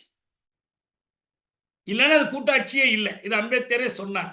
இந்தியாவை ஏன் ஃபெடரேஷன் அழைக்கக்கூடியதுன்னு சொன்னா, அமெரிக்காவில் எப்படி ஃபெடரேஷன் வந்துச்சுன்னா, அவங்க பார்த்து ஒரு மைய குடியரசை ஏற்படுத்தி அதை முதல்ல கான்ஃபெடரேஷன் ஆக்கி அப்புறம் ஃபெடரேஷன் ஆக்குனாங்க. இந்த பொம்மை தீர்ப்புல ரத்னவேல் பாண்டியன் விரிவா எடுத்து காட்டுவார். அதோடு இதை ஒப்பிட முடியாது, அதனாலதான் நம்ம யூனியன். சரி, யூனியன்னால அது யூனிட்ரியா ஒரு பக்கம் தெரியுது, இன்னொரு பக்கம் ஃபெடரலா வேஷம் போடுது. இது வி.ஆர். கிருஷ்ணய்யரே இந்த முரண்பாட்டை சுட்டிக்காட்டி பச்சோந்தி குடியரசுன்னு சொல்லுவார், ஹெமலியான் என்று சொல்லுவார் இந்திய குடியரசு. இந்த பக்கம் ஒரு கலர் தெரியும், இந்த பக்கம் ஒரு கலர் தெரியும், அது எப்படியோ தொலைஞ்சு போகட்டும். ஆனா இந்த அரசமைப்பில் இருக்கக்கூடிய கூட்டாட்சி கூறுகள் இருக்கு பாருங்க. மாநிலங்கள்னு ஒரு பட்டியல், மாநிலங்களுக்குன்னு சில அதிகார பட்டியல், அப்புறம் சில தீர்ப்புகள், பொம்மை தீர்ப்பு மாதிரி சில தீர்ப்புகள். டெல்லியில ஆளுநருக்கு அதிகாரம் இல்லை, முதலமைச்சருக்கு தான் அதிகாரம் என்று உச்ச நீதிமன்றம் கொடுத்த தீர்ப்பு. உடனே புதிய சட்டம் கொண்டு வந்து அதை நீக்கிட்டாங்க. எல்லாம் இருக்கட்டும், மிச்சம் இருக்கிற அந்த கூட்டாட்சி தன்மை மதிக்கப்படுகிறதா? ஒண்ணு நல்லா புரிஞ்சுக்கிடணும். பீகாருக்குன்னு ஒரு தொகை ஒதுக்கி இருக்கிறாங்க, ஆந்திராவுக்குன்னு ஒரு தொகை ஒதுக்கி இருக்கிறாங்க, சில 1000 கோடிகள் ஒதுக்கி இருக்கிறாங்க. இது பீகார்ல வேலையின்மையை போக்கிடுமா? இது ஆந்திராவில் வறுமையை போக்கிடுமா? இல்ல. இந்த சலுகையை கொண்டு ஒண்ணுமே செய்ய முடியாது. ஒன்னே ஒண்ணு செய்ய முடியும். என்ன செய்ய முடியும்? நிறைய கட்சிக்காரங்களுக்கு கான்ட்ராக்ட் கொடுத்து லஞ்சம் வாங்கி சேர்க்கலாம். அடுத்த தேர்தலுக்கு காசு சேர்த்துக்கலாம். பீகார்ல இந்த பணம்லாம் ஒதுக்கி இருக்கிறோம்னு பிஜேபி எங்களுக்கு முதலமைச்சர் பதவியை கொடுனா கொடுக்கணும். இல்ல நானே இருக்கிற உங்களுக்கு தேவையான அளவுக்கு சேவை செய்கிறேன்னு நிதிஷ் சொன்னா அவர்கிட்ட கொடுக்கணும். அந்த கூட்டாட்சியில பாஜக பங்கு பெறும், அவங்களுக்கு வேண்டிய சலுகைகளை பெற்று ஆந்திராவில் பெற்று. லஞ்சம் ஊழல் பெருகுவதற்குத்தான் இந்த நிதி பயன்படுமே தவிர இது மக்களுடைய வாழ்க்கை மேம்பாட்டுக்கு உதவ போறதில்லை. ஏனென்றால் அதற்கான பொருளியல் கொள்கை இங்க இல்ல. இது தமிழ்நாட்டிலையும் கேரளத்திலையும் அல்லது மற்ற மாநிலங்களிலையும் வேலையின்மையை குறைக்காது, வளர்க்கும். ஆனா ஆந்திராவிலையும் பீகார்லையும் மட்டும் வேலையின்மையை குறைச்சிரும், புதிய வேலை வாய்ப்புகளை தோற்றுவிச்சிரும் அப்படின்னு சொன்னால் சரி, அவர்களாவது நலம் பெறட்டும் என்று நாம் வாழ்த்தலாம். ஆனா இல்ல, நாம இந்த எந்த மாநிலத்திற்கு எவ்வளவு கொடுத்தாங்கிறதுக்கு முதன்மை கொடுப்பதன் மூலம் நாம் என்ன தப்பு பண்றோம்னா, மொத்தத்தில் இந்த நிதிநிலை அறிக்கையில் வெளிப்படுகிற இந்திய அரசினுடைய கொள்கை பார்வையை நாம் அடியோடு மறந்துடுறோம் அல்லது மறைச்சிடும். தமிழ்நாட்டுக்கு எப்படி இந்த நிதிநிலை அறிக்கை தீங்கு செய்கிறதோ, அல்லது தமிழ்நாடு எதையோ எதிர்பார்த்து அது கிடைக்காதால் அது துரோகம் என்று அழைத்தால் எப்படி தமிழ்நாட்டுக்கு இரண்டகம் செய்கிறதோ, எப்படி கேரளத்திற்கு இரண்டகம் செய்கிறதோ, அதே போலத்தான் பீகார், ஆந்திரம் உள்ளிட்ட இந்திய துணைக்கண்டத்தில் அடங்கிய அனைத்து தேசங்களுக்கும் இது இரண்டகம் செய்கிற நிதிநிலை அறிக்கை. இதை நம்ம நல்லா புரிஞ்சுக்கணும். சில 1000 கோடிகளை ஒதுக்குவதால் இந்த நிதிநிலை அறிக்கையினுடைய சாரமான தன்மை இருக்கு பாருங்க, அது மாறாது. the same essence, அதே தன்மையைத்தான் இது உருவாக்கும். ஏன்னா நம்ம நல்லா என்ன புரிஞ்சுக்கணும்னா, இந்த வளர்ச்சி ஜிடிபி, உள்நாட்டு மொத்த பொருளாக்கம், உள்நாட்டு மொத்த பொருள் உற்பத்தி, அதான் அந்த ஜிடிபி. இது வளர்ந்து போய்விட்டால், இது வளருதுங்கிறதுக்கு ஒரு காரணம் இருக்கு. என்ன காரணம்? அண்மையில் ஒருத்தர் தமிழ்நாட்டை இந்தியாவிலிருந்து வெளியேற்றிட்டா என்னன்னு ஒரு கேள்வி கேட்டிருந்தார். அதுக்கு வேற ஒருத்தர் அதுக்கு பதில் சொல்லி இருக்கிறாரு. சரி, வெளியேற்றிடலாம், வெளியேற்றினா என்னெல்லாம் நடக்கும்? ஏற்கனவே அமர்த்தியா சென் சொல்றாரு, தமிழ்நாடும் கேரளமும் இந்தியாவின் பகுதிகளாக இல்லாவிட்டால் வளர்ச்சி பெற்ற ஐரோப்பிய நாடுகளுக்கு நிகராக இருக்கும்னு சொல்றாரு. இந்தியாவில் இருப்பதால் தமிழ்நாடு வளம் பெறல, இந்தியாவில் இருப்பதால் தமிழ்நாடு வளம் குன்றி இருக்கிறது. தமிழ்நாடு வளர்ந்திருக்கிறது, ஆனால் வளர வேண்டிய அளவுக்கு வளராமல் தடையாக இருப்பது இந்தியா. அதுல ஒரு காரணம் அவரு சொல்றாரு, ஜிடிபியில இந்தியாவினுடைய மொத்த பொருளாக்கம் அவங்க காட்டுறாங்கல்ல, மோடியிலிருந்து அமித்ஷாவிலிருந்து நிறைய நிர்மலா சீதாராமன் வரைக்கும் நாங்க ஜிடிபி வளர்ந்திருக்கிறோம். இந்தியாவிலேயே இந்த ஜிடிபிக்கு 2வது பெரிய பங்களிப்பை தமிழ்நாடு தான் கொடுக்குது. நம்ம கொடுக்க வேண்டாங்கிறதல்ல பிரச்சனை, கொடுப்பது தமிழ்நாட்டின் வளர்ச்சிக்கு உதவ மறுக்குது. எதனால? அது பாரபட்சம் காட்டுறதுனால மட்டுமல்ல, அது ஒரு சிறு பங்கு. ஆனா மொத்தத்தில் இந்த கொள்கையே எப்படி இருக்குன்னா, இந்த மொத்த ஜிடிபியையும் கொண்டுகிட்டு போய் நீ கடைபிடிக்கக்கூடிய வளர்ச்சி கொள்கை இருக்கு பாருங்க, இந்த டெவலப்மெண்ட் ஸ்ட்ராட்டஜி. அது என்ன? அது நம்ம தோழர் திருநாவுக்கரசு ஒரு முறை என்னோட சங்கப்பலகையில் ஒரு தலைப்புல பேசினார். என்னன்னா, வளர்ச்சி என்னும் மாயை. அதுதான் தலைப்பு.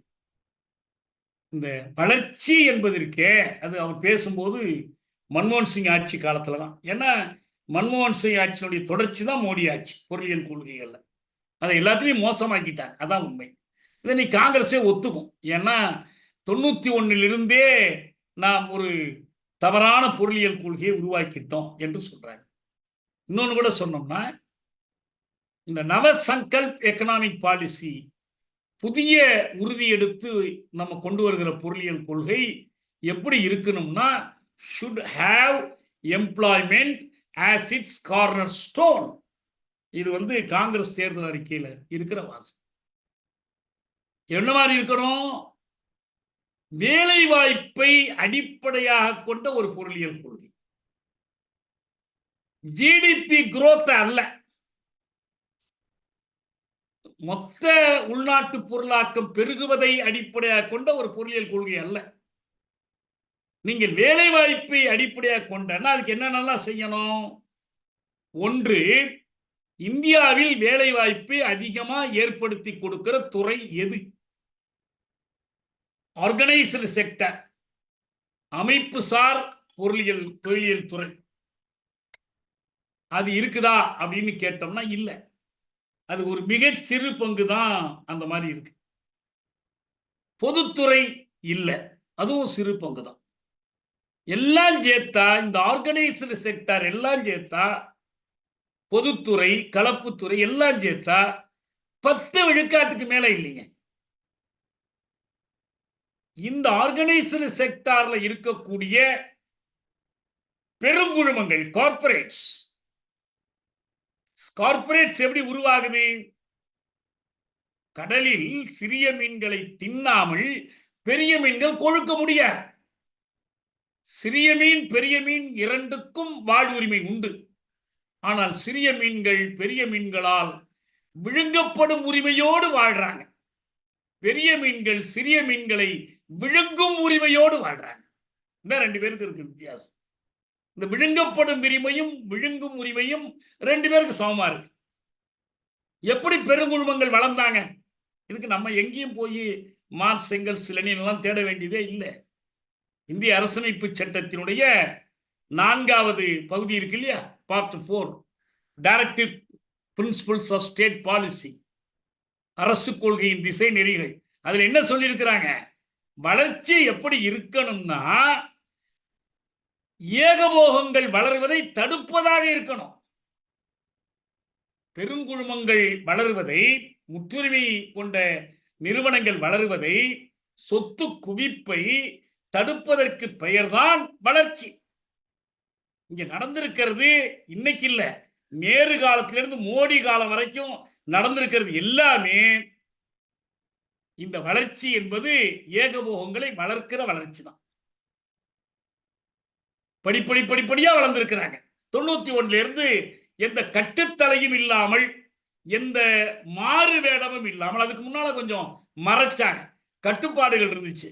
Permit, licence, planned economy, public sector என்னென்னவோ மறைச்சிக்கிட்டு இருந்துச்சு. 91க்கு பிறகு அவுத்து போட்டுட்டு நிர்வாணமா வெளியே வந்துடுச்சு. மார்க்ஸ் சொல்றாருல, டு லே பேர் த மோஷன் ஆஃப் கேபிட்டல், மூலதனத்தின் இயக்கத்தை நிர்வாணப்படுத்தி காட்டுதல். இந்திய பொருளாதாரம் நிர்வாணமா வந்துடுச்சு, எதையும் மறைச்சிக்கல. சேமநல திட்டங்கள் அதெல்லாம் ஒண்ணும் இல்லை. நாங்க பெரும் முதலாளிகளை வளர்த்து விடுவதுதான் அரசு கொள்கையினுடைய திசை நெறி. அப்ப அது எப்படி வேலை திட்டத்தை போக்கும்? இவங்க சில திட்டங்கள்லாம் சொல்றாங்க, ஒரு 5 திட்டங்கள் அறிவிச்சிருக்கிறாங்க. அதுல ஒரு சில திட்டங்கள் காங்கிரஸ் தேர்தல் அறிக்கையில சொன்னதை அப்படியே எடுத்து காப்பி பேஸ்ட் பண்ணியிருக்காங்கன்னு அவங்க குற்றம் சொல்றாங்க. எல்லாம் இருக்கட்டும். ஆனால் இந்த திட்டங்கள் எங்கு வேலை வாய்ப்பை உருவாக்கணுமோ, நம்ம சோசியலிச பொருளாதாரத்தை எல்லாம் கொண்டு வரணும்னு இவங்கள்ட்ட எதிர்பார்க்கல. அது என்டிஏ வந்தாலும் இல்லை, இந்தியா வந்தாலும் இல்லை. அப்படி எதுவும் எதிர்பார்ப்பு இல்லை. அதுக்கான கட்டத்துக்கு நம்ம வந்துடல. அது மக்கள் விரும்பும் போது வரும், முரண்பாடுகள் முற்றி வரும்போது வரும். ஆனா இப்ப நம்ம எதிர்பார்க்கிறது என்னன்னா, ஒரு அறம் சார்ந்த பொருளியல், குமுகரம், சமூக நீதி சார்ந்த ஒரு பொருளியல், சமநீதி சார்ந்த ஒரு பொருளியல், ஓரளவுக்கு நிகர்மை சார்ந்த ஒரு பொருளியல். அது என்ன பண்ணும்? இந்த பெருங்குழுமங்களின் வளர்ச்சிக்கு மாறாக பெருங்குழுமங்களை கட்டுப்படுத்தி இப்ப சாலையில வேகமா போற காரு, அது கார்னா வேகமா தாயா போகணும்னு விடல. அதுக்கு ஸ்பீட் லிமிட் வைக்கிறான், அதுக்கு ஸ்பீட் பிரேக்கர் வைக்கிறான், அதை நிறுத்துறான், செக் பண்றான். அந்த மாதிரி கட்டுப்பாடுகள் விதிச்சு சைக்கிள்ல போறவனா பாதுகாக்கிற மாதிரி, நடந்து போறவனை பாதுகாக்கிற மாதிரி இந்த எம்எஸ்எம்இஸ்ன்னு சொல்லப்படுகிற மீடியம் ஸ்மால் அண்ட் இந்த இடைநிலையில் இருக்கிற நடுத்தர சிறு குறு இந்த தொழில்களை, அந்த வணிகத்தை பாதுகாப்பது, அந்த பாதுகாப்பதற்கான ஒரு பொருளியல் கொள்கை என்ன செய்யும்னா, இந்த எம்எஸ்எம்இஸ் தான் நாட்டில் வேலை வாய்ப்பு உள்ளவர்களுக்கு, வேலை வாய்ப்பை தேடுகிறவர்களுக்கு வேலை கொடுக்கிற வாய்ப்பு அதிகமா அவங்களுக்கு தான் இருக்கு. அதை பாதுகாக்கணும்னா நீங்க என்ன பண்ணணும்? ஏகபோகங்களை கட்டுப்படுத்தணும், அவங்களுக்கு கடுமையா வரி விதிக்கணும். ஆனால் இந்த பட்ஜெட்லயே அவங்களுக்கான வரி சலுகைகள் கொடுத்திருக்கிறாங்க. எம்எஸ்எம்இஸ் வாய்ப்புகளை குறுக்கி இருக்கிறாங்க. குறுக்கிட்டு நாங்க வேலை வாய்ப்பை உயர்த்துறோம்னு சொன்னா அது அடியோடு ஏமாத்துற வேலை. 4 கோடி இளைஞர்கள் 5 ஆண்டு காலத்தில் வேலை வாய்ப்பு பெறுவதற்கு இந்திய அரசு ஒதுக்கக்கூடிய தொகை 2 லட்சம் கோடி. எப்படி இது போதுமானதா இருக்கும்? ஒரு மாத கூலிய அவங்க இந்த மாதிரி புதிதாக வேலையில் சேருகிறவர்களுக்கு மானிய தொகையாக கொடுக்கிறாங்க. அது அவரு ஊழியர்களுக்கான வருங்கால வைப்பு நிதி அமைப்பில் பதிவு செய்யணும். யார் அந்த முதலாளி பதிவு செய்யணும். இந்த தொடர்ந்து இவரை வேலைக்கு வச்சுக்கலாம், அந்த தொகையை திருப்பி வாங்கிடுவாங்க, 15,000 ரூபாய். இது என்ன விதத்தில் வேலை வாய்ப்பை பெருக்கிடும்? எந்த விதத்தில் மக்களுடைய வாங்கும் திறனை உயர்த்தும்? விவசாயிகளுடைய நலனுக்கான திட்டங்கள் இல்லை. நம்ம வரிசையா அடுக்கடுக்கா சொல்லலாம். பல முறை நம்ம பேசியிருக்கிற செய்திகள் தான். மக்களுடைய வாங்கும் திறனை உயர்த்தாமல் நீங்கள், ஆகவே இந்தியாவை பொறுத்த வரைக்கும் வளர்ச்சி என்பது வேலை வாய்ப்புகளை உருவாக்குகிற வளர்ச்சியாக இல்லை, முதலீட்டுக்கு இணையாக வேலை வாய்ப்பு இல்லை. ஒரு உதாரணம் சொல்லுவோம். ஒரு 1000 கோடி ரூபாய் முதலீடு செய்தால் ஒரு 10 கோடி பேருக்கு வேலை வாய்ப்பு கிடைக்கும் என்று சொன்னால், இந்த 1000 கோடி 2000 கோடியாக பெருகும் போது குறைந்தது 20 கோடி பேருக்கான வேலை வாய்ப்பா அது மாறணும். ஆனால் என்ன நடக்குதுன்னா, இந்த 1000 கோடி 20,000 கோடியாக மாறும்போது வேலை வாய்ப்பின் அளவு அதே 10 கோடியா இருக்கு, அல்லது அதை விட குறையுது, அல்லது கூடினால் 1 கோடி 2 கோடி கூடுது, அதுக்கு மேல கூட மாட்டேங்குது. அப்ப இந்த வளர்ச்சி என்பது வேலையின்மையை தோற்றுவிக்கிற வளர்ச்சியாக இல்லை. வேலை வாய்ப்பை அடிப்படையாக கொண்ட பொருளியல் வளர்ச்சின்னு சொன்னாலே அது என்னன்னா, இந்த எவ்வளவு முதலீடு செய்தாலும் அதற்கு இணையாக புதிய வேலை வாய்ப்புகள் தோற்றுவிக்கும். அதுல ஒரு பெரிய சிக்கல் என்ன இருக்கு? உலக சந்தையோடு இந்திய சந்தை இணைக்கப்பட்டு இந்திய குழுமங்கள் பன்னாட்டு குழுமங்களோடு போட்டியிட வேண்டியிருக்கு. அப்ப தொழில்நுட்பத்துறையில என்ன பண்ணணும்? பன்னாட்டு குழுமங்களோடு போட்டியிடணும். பன்னாட்டு குழுமங்கள் பயன்படுத்தக்கூடிய மூலதனம் சார்ந்த தொழில்நுட்பங்கள், கேபிட்டல் இன்டென்சிவ் டெக்னாலஜிஸ், உழைப்புக்கு அதிக வேலை கொடுக்காத கேபிட்டல் இன்டென்சிவ் டெக்னாலஜிஸ், அல்லது ஆர்டிபிஷியல் இன்டெலிஜென்ஸ் போன்ற அதி புதுமையான தொழில்நுட்பங்கள், இவற்றை இவங்க பயன்படுத்த.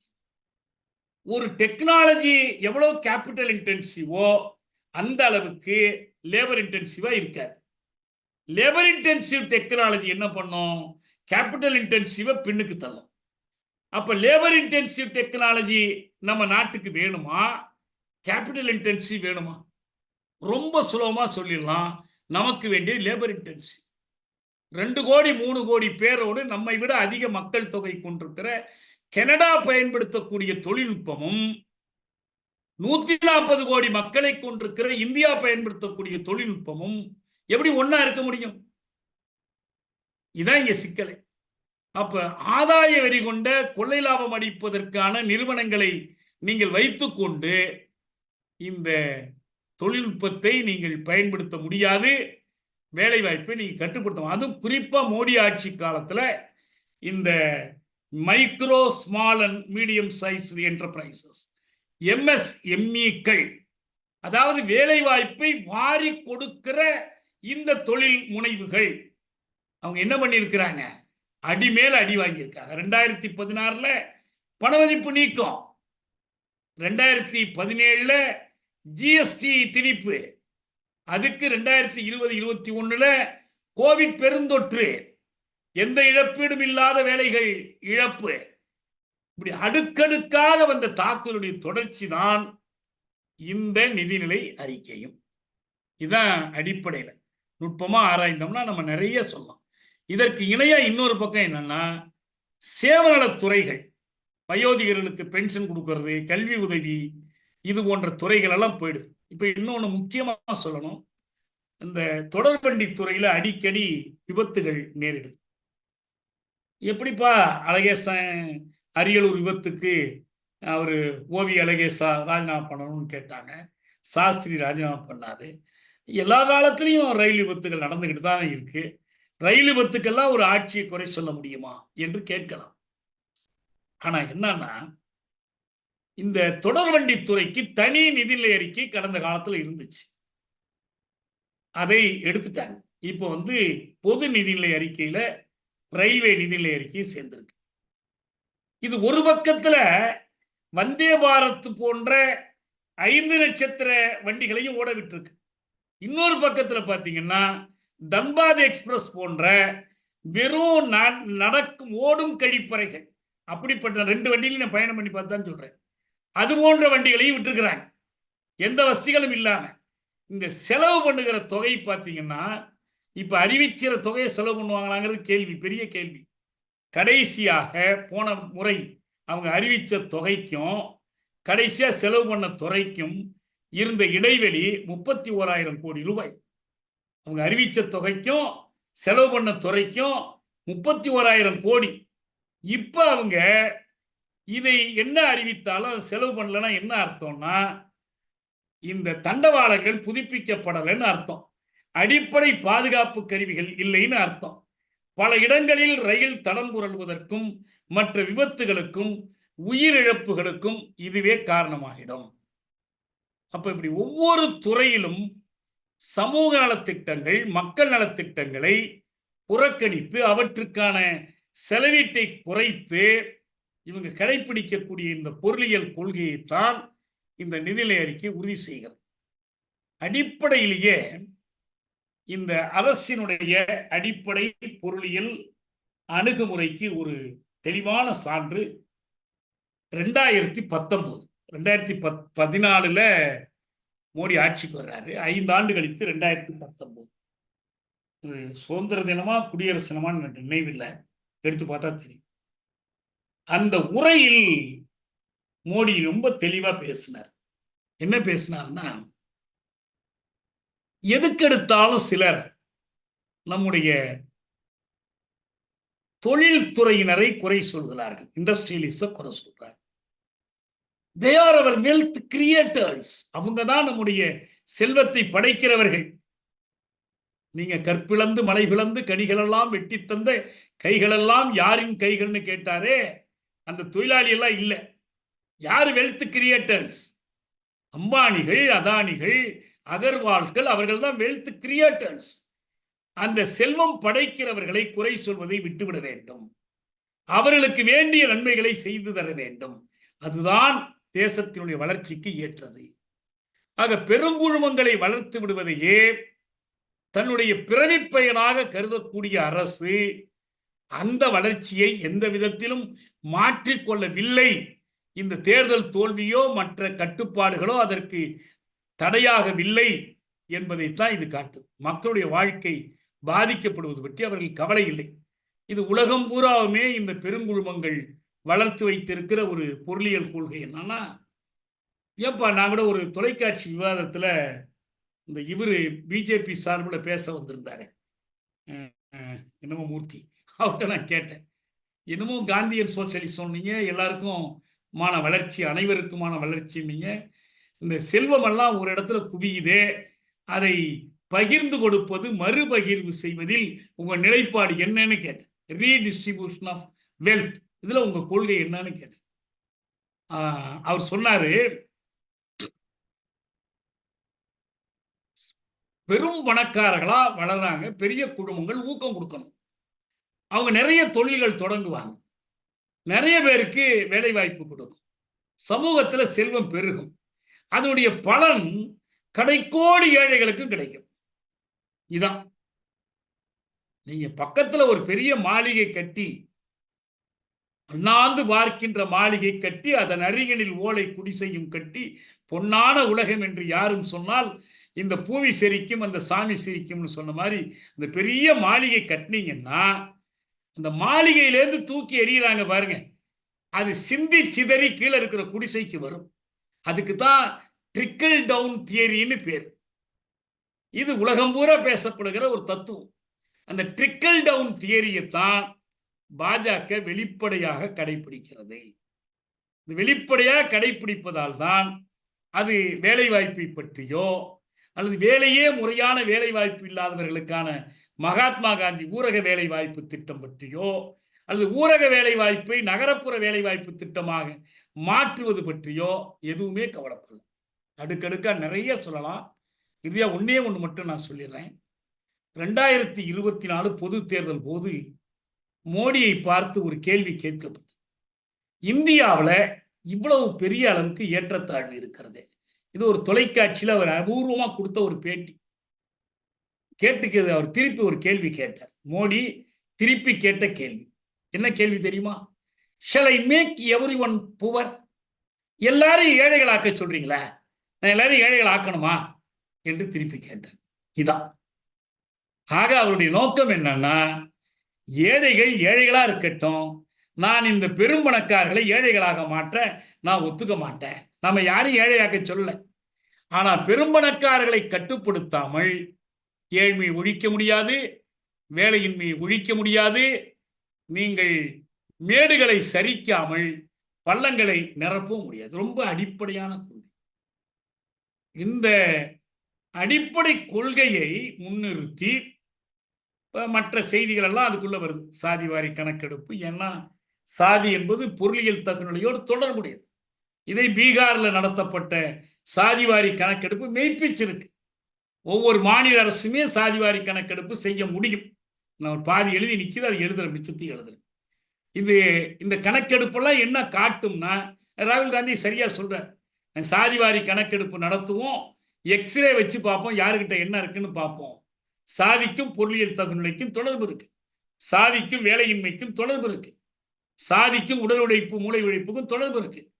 இதெல்லாம் செய்யணும் என்று சொன்னால் நாம் அறத்திற்கான நீதிக்கான போராட்டத்தை, நிகர்மைக்கான போராட்டத்தை களத்தில் நடத்தினால் இந்த பொருளியல் வேறு திசையில் செல்லும். இல்லையேல் இன்றைக்கு போய்கொண்டிருக்கிற இந்த திசை என்பது மக்கள் வாழ்வை படுபாதாளத்தில் ஆழ்த்தக்கூடிய ஒரு திசை. இது மதச்சண்டைகள், சாதி சண்டைகளை மூட்டிவிட்டு இவற்றிலிருந்து கவனத்தை திருப்புவதற்கு இந்த பிற்போக்கு சக்திகள் முயலும். மென்மேலும் அடக்குமுறை சட்டங்கள், கடுஞ்சட்டங்களை கொண்டு வந்து ஏராளமானவர்களை சிறையில் அடைக்கும்.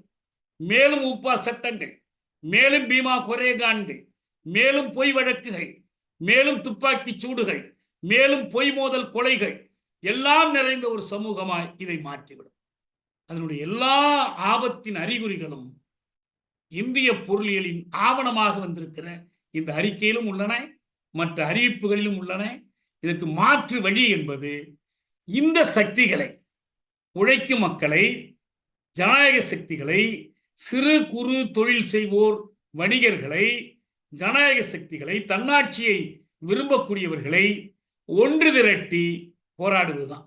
இப்போ நம்ம அந்த அனைத்து இந்திய கலந்தாய்வு கூட்டத்திலும் இந்த கருத்தை நாம் வலியுறுத்தி இருக்கிறோம். தொடர்ந்து நாம் இதை முன்னெடுத்து செல்வோம். இந்த நிதிநிலை அறிக்கையின் மூலம் இந்திய பொருளியல் எந்த திசையில் செல்கிறது என்பதை நாம் சுருக்கமாக தெரிந்து கொண்டோம். தொடர்ந்து விவாதிப்போம். இந்த வகுப்பை இத்தோடு நான் நிறைவு செய்கிறேன்.